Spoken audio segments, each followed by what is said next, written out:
सुनेत्रा पवार यांनी राष्ट्रवादी काँग्रेसच्या राष्ट्रीय अध्यक्षपदाची जबाबदारी स्वीकारत नवी राजकीय इनिंग सुरू केली आहे। दादांसारख्या वादळासोबत 40 वर्ष मी संसार केला, त्यामुळे ही जबाबदारी कठीण असली तरी सुद्धा तुमच्या पाठबळावर अशक्य नाही असा विश्वास सुद्धा त्यांनी यावेळी व्यक्त केलाय। मात्र त्यांच्या समोर अनेक मोठी आव्हानं उभी आहेत। न्यायालयीन प्रक्रिया, विरोधकांचा वाढता दबाव आणि भाजप सोबतची सत्तेतील समीकरणं यामुळे पक्षाला संतुलन राखावं लागणार आहे। राजकारणाच्या मुख्य प्रवाहात फार सक्रिय नसतानाही आता त्यांना ठाम नेतृत्व दाखवत पक्ष एकजूट ठेवण्याचं मोठं आव्हान सुद्धा पेलावं लागणार आहे।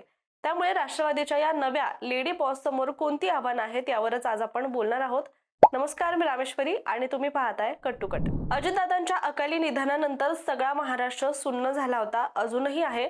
पण राजकारण कोणासाठी थांबत नाही, त्यामुळे राजकारण कितीही वंगाळ असलं तरी सुद्धा राजकारण करावं लागतं। त्यामुळे राजकारणात अजित पर्वाच्या दुर्दैवी शेवटानंतर आता राष्ट्रवादीत सुनेत्रा पर्वाची सुरुवात झाली आहे। कारण राष्ट्रवादीच्या अधिवेशनामध्ये सुनेत्रा पवार यांच्या अपेक्षेप्रमाणे राष्ट्रीय अध्यक्ष म्हणून एकमताने निवड करण्यात आली आहे। त्यामुळे आता राष्ट्रवादी सुनेत्रा पवार त्यांच्या नेतृत्वाखाली वाटचाल करणार असल्याचं सुद्धा स्पष्ट झालंय। परळीच्या डोम सभागृहामध्ये राष्ट्रवादीचं राष्ट्रीय अधिवेशन हे पार पडलं। त्यामध्ये सुनेत्रा पवार यांची राष्ट्रीय अध्यक्ष म्हणून एकमता निवड करण्यात आली। पण आता अध्यक्ष म्हणून निवड झालेल्या सुनेत्रा पवार यांच्या समोर अनेक आव्हानं आहेत। ती आव्हानं जशी विरोधकांची आहेत तशी ती पक्षातील विरोधकांची सुद्धा आहे। सुनेत्रा पवार यांच्या समोर सगळ्यात मोठं आव्हान म्हणजे स्वतःची वेगळी ओळख तयार करणं। अजितदादांची पत्नी म्हणून त्यांना राजकारणात एंट्री मिळाली हे खरं, पण इथे टिकून राहायचं असेल तर स्वतःचा ठसा उमटवणं सुद्धा गरजेचं आहे। पण दादांची ओळख म्हणजे प्रशासनावर पकड, दरारा, स्पष्ट बोलणं आणि ग्रामीण भाषेत कार्यकर्त्यांना आपलंसं करणं होती।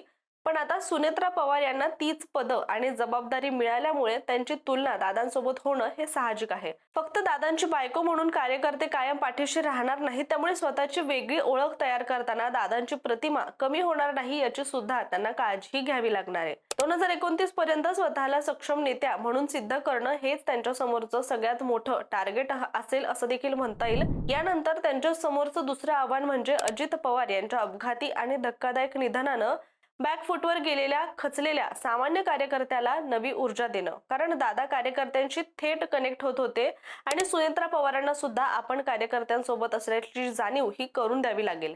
जिल्हा परिषद निवडणुकीमध्ये राष्ट्रवादीला मिळालेलं यश हे मुख्यत्वे अजितदादांबद्दलच्या सहानुभूती आणि त्यांचा करिश्मा यामुळे आलं असं म्हटलं जातं।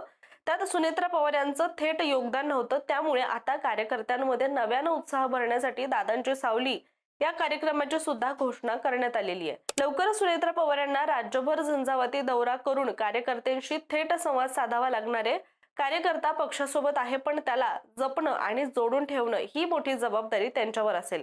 आणि जमेची बाजू म्हणजे सामाजिक क्षेत्रामध्ये काम केल्यामुळे महिलांमध्ये त्यांचा चांगला संपर्क आहेच, मात्र तो संपर्क मतांमध्ये आणि सक्रिय कार्यकर्त्यांमध्ये बदलणं हे सगळ्यात महत्त्वाचं सुद्धा ठरणार आहे। याचबरोबर पक्षाचा राष्ट्रीय दर्जा पाहून मिळवण्याचा संकल्प करत त्यांनी तुमचा विश्वास हीच माझी ताकद असं म्हणत कार्यकर्त्यांना सुद्धा भावनिक बळ दिलंय। आता पुढचं मोठं आव्हान म्हणजे सत्तेत राहून भाजप आणि शिंदे गटाशी जुळवून घेत स्वतःचं राजकीय वजन टिकवणं।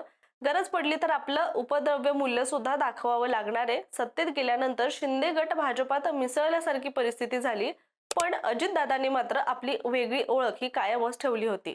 आता नव्या नेतृत्वाला भाजप आपल्यामध्ये सामावून घेण्याचा प्रयत्न करू शकतो अशी सुद्धा चर्चा आहे। तर विलिनीकरणाच्या वेळी आमच्याशी चर्चा झाली पाहिजे असं वक्तव्य सुद्धा आधी करण्यात आलं होतं। त्यामुळे पक्षाची स्वतंत्र ओळख आणि ताकद जपणं हे मोठं आव्हान असणार आहे। त्याचबरोबर आगामी निवडणुकांमध्ये सन्मानजनक जागा मिळवणं, सत्तेत आपला शब्द चालेल याची खात्री करणं आणि अर्थ खात्यासारखी महत्त्वाची जबाबदारी परत मिळवत दादांनंतर सुद्धा आपला प्रभाव कायम आहे हे दाखवून देणं, हे सगळं सुनेत्रा पवार यांच्या समोरचं खऱ्या अर्थानं कसोटीचं मैदान सुद्धा असणार आहे। दरम्यान राष्ट्रवादीची ओळख मराठा मतांशी जोडली गेली असली तरी सुद्धा मुस्लिम मतदार आणि इतर घटक सुद्धा दादांमुळे पक्षासोबत राहिले। मंत्रिमंडळामध्ये सर्व समाजांना प्रतिनिधित्व देण्याची परंपरा त्यांनी ठेवली होती। सुनेत्रा पवार यांना हे संतुलन कायम ठेवत भाजप सोबत राहून सुद्धा शिवशाहू फुले आंबेडकर या विचारधारेचा समतोल साधावा लागणार आहे। छोट्या चुका टाळक सामाजिक वीण तुटणार नाही याची काळजी सुद्धा त्यांना घ्यावी लागेल। उपमुख्यमंत्री झाल्यानंतर पक्षात प्रफुल्ल पटेल, सुनील तटकरे, धनंजय मुंडे आणि छगन भुजबळ यांचं महत्त्व वाढलेलंच आहे आणि हे सर्व मोठे नेते असले तरी त्यांच्या छायेत न राहता स्वतःची वेगळी ओळख निर्माण करणं सुनेत्रा पवार यांच्यासाठी गरजेचं आहे।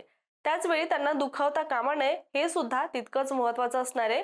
दोन्ही राष्ट्रवादी गटांच्या संभाव्य विलिनीकरणाचा प्रश्नही त्यांच्या पुढे आहे. चिन्ह, नाव आणि सत्तेतील वाटा यावर सन्मानजनक तोडगा काढणं सोपं नसेल. कार्यकर्त्यांमध्ये एकत्र येण्याची भावना असली तरी सुद्धा निर्णय घेताना राजकीय गणित ही जपावी लागणार आहे. दरम्यान आपल्या भाषणामध्ये त्यांनी अजित पवार यांच्या जाण्याने मोठी पोकळी निर्माण झाल्याचं म्हटलं होतं. त्यांची स्वप्न पूर्ण करण्याची जबाबदारी आपल्यावर असल्याचं सुद्धा त्यांनी म्हटलं होतं. पक्ष हा केवळ संघटना नाही तर एक विचार आहे असं सुद्धा सुनेत्रा पवार यांनी म्हटलं होतं आणि त्यांनी दादांची वाटचाल पुढे नेण्याचा निर्धार हा सुद्धा व्यक्त केला होता. त्यामुळे आता राष्ट्रवादीचा प्रवास दादांकडून ताईंकडे आलाय. पहिली महिला अध्यक्ष आणि उपमुख्यमंत्री म्हणून त्याही दुहेरी जबाबदारी कशा पेलतात यावरच आता पक्षाचं भवितव्य ठरणार आहे. शिवाय त्यांच्याकडून दादांच्या समर्थकांना नक्कीच खूप अपेक्षा आहे असं सुद्धा म्हणता येईल. त्यामुळे याविषयीचं तुमचं मत काय आम्हाला कमेंट करून नक्की सांगा. तुर्तास आपण इथेच थांबूया. मात्र अशा व्हिडिओसाठी पाहत रहा कट टू कट.